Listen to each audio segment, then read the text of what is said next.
Existe uma pergunta que poucas vezes ou talvez nunca foi feita, mas ela tem o poder de incomodar os dois lados do espectro político. E se a falta de boas lideranças políticas no Brasil não for apenas fruto de corrupção ou de incompetência? E se esse vazio tiver raízes muito mais profundas? Raízes plantadas décadas atrás, num período em que pensar, questionar e resistir era motivo para desaparecer. Durante a ditadura militar, o Brasil não perdeu apenas vidas, perdeu futuros, perdeu professores que nunca deram aula, perdeu líderes que nunca chegaram ao poder, perdeu pensadores que nunca puderam entrar para a academia. Assim perdeu políticos que jamais puderam governar. Quando falamos dos mortos e desaparecidos da ditadura, costumamos olhar apenas para o passado, como se aquela violência tivesse terminado ali. Mas a história não funciona assim. Quando você elimina uma geração de rebeldes, valentes e mártires, você não mata apenas pessoas, você mata ideias em amadurecimento. Você mata trajetórias que ainda estavam sendo construídas. E o Brasil sente esse vazio até hoje. A ditadura não perseguiu qualquer tipo de gente. Ela perseguiu justamente quem pensava diferente, quem questionava o poder, quem não aceitava o mundo como ele era. Rebeldes, inconformados, gente que acreditava que o país podia ser melhor. Muitos deles não queriam cargos, não queriam riqueza, queriam transformação.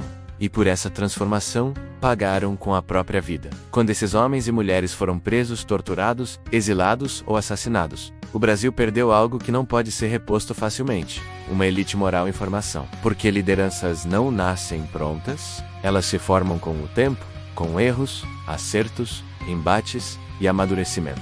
Ao eliminar essa geração, o país criou um buraco histórico. A redemocratização chegou, mas chegou sem parte daqueles que deveriam conduzi-la. É como se o Brasil tivesse saído de um coma sem memória muscular. Havia eleições, havia instituições, havia discurso democrático, mas faltavam quadros humanos à altura desse momento. Muitos dos melhores morreram, outros foram fragilizados psicologicamente, outros viveram exilados por anos e perderam conexão com o país. Outros simplesmente desistiram e quem sobrou quem soube se adaptar, quem soube ficar em silêncio, quem soube negociar com o poder, quem entendeu que sobreviver às vezes exigia concessões, e isso não é uma acusação moral individual, é uma constatação histórica. Regimes autoritários não eliminam apenas opositores, eles selecionam quem pode continuar, e geralmente não sobrevivem os mais corajosos, sobrevivem os mais prudentes, os mais conciliadores, os mais flexíveis. O resultado disso é um país que, décadas depois, se pergunta por que suas lideranças parecem pequenas, medrosas, desconectadas do povo,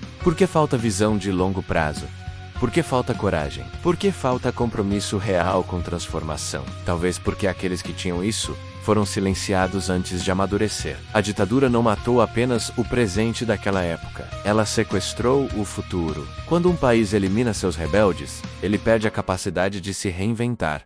Rebeldes são incômodos, eles quebram consensos falsos, eles expõem contradições, eles recusam o sentimento de que sempre foi assim. Sem rebeldia, a política vira gestão da desigualdade, não da transformação. E o Brasil, após o fim da ditadura, herdou exatamente isso. Uma política sem rebeldia estrutural. Uma política que administra crises, mas raramente as resolve. Que negocia privilégios, mas dificilmente os confronta. Isso ajuda a explicar por que tantas lideranças que surgiram depois parecem mais preocupadas em manter equilíbrio do que em promover mudanças profundas. Porque os cidadãos que deveriam tensionar o sistema foram eliminados. É importante dizer, isso não significa que não existam hoje políticos honestos, bem-intencionados ou comprometidos. Significa que o ecossistema da política foi mutilado. Imagine um país que perde seus melhores médicos antes de formar hospitais, ou seus melhores professores antes de estruturar escolas.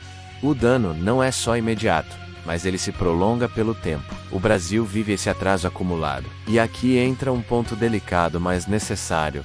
A ditadura não foi apenas um período de repressão.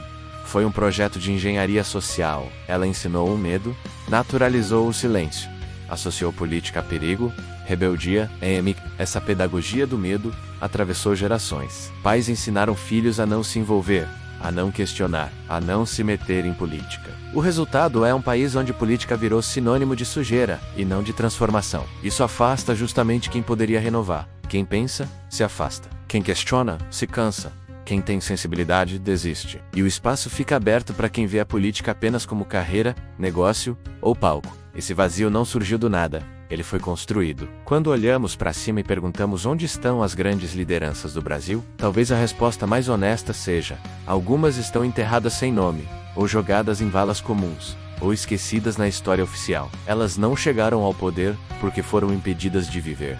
E isso não é passado, é presente. Um país que não trata seu trauma, repete seus efeitos. Enquanto o Brasil não encarar esse vazio histórico, continuará buscando salvadores, figuras messiânicas, atalhos autoritários e ou populistas, porque quando faltam lideranças maduras, o desespero cria ídolos frágeis. A verdadeira homenagem aos que resistiram à ditadura não é apenas memória, é continuidade, é reconstruir a política como espaço de coragem, de ética, de transformação real, é entender que a política não morreu, ela foi ferida, e feridas históricas só cicatrizam quando são reconhecidas. Talvez a pergunta que precisamos fazer hoje não seja apenas quem vai liderar o Brasil, mas que tipo de liderança foi impedida de existir. Porque enquanto não entendermos que o desaparecimento de rebeldes criou um apagão moral e político, continuaremos tratando sintomas, não causas. A democracia não se constrói apenas com votos, ela se constrói com gente preparada para enfrentá-la. E essa preparação foi interrompida à força. O Brasil não é pobre de líderes por acaso.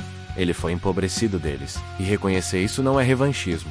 É maturidade histórica. É o primeiro passo para que novas lideranças possam surgir sem medo, sem idolatria, sem submissão. Porque um país só se torna verdadeiramente livre quando consegue formar líderes que não precisem desaparecer para que a democracia seja preservada. Se esse vídeo te fez refletir, comente. Não para brigar, mas para prolongar o debate. Curta, compartilhe e se inscreva no canal. Porque manter viva essa discussão é uma forma de garantir que o futuro não seja novamente silenciado.